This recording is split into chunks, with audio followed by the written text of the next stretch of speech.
আপনারা কি আমার মতো করে পান খান? ভিডিওটা আগে দেখেন একটু। আমার মতো করে বলতে একটু কীরকম বোঝায় একটু দেখাই।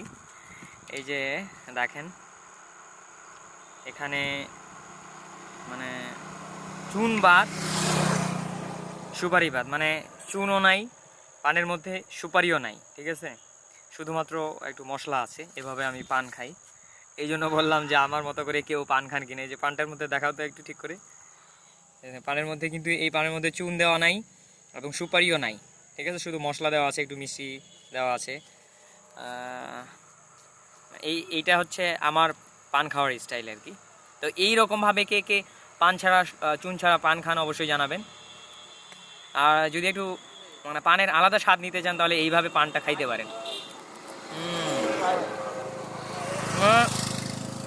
এভাবে খাইলে হচ্ছে আপনার সুপারি এবং চুনের যেটা ক্ষতি সেটা হবে না। একেবারে যে ক্ষতি হবে না তা না, কারণ এখানে মিষ্টি মশলা একটু দেওয়া আছে, এগুলো একটু ক্ষতি করবে।